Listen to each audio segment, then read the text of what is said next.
You ask Tiger to solve. This deals with linear equations with one unknown. The final result is p equals -3. Let's solve it step by step.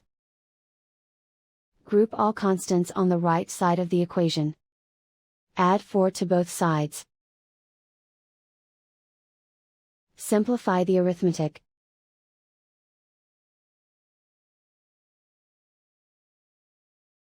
Isolate the p. Divide both sides by -2. Cancel out the negatives.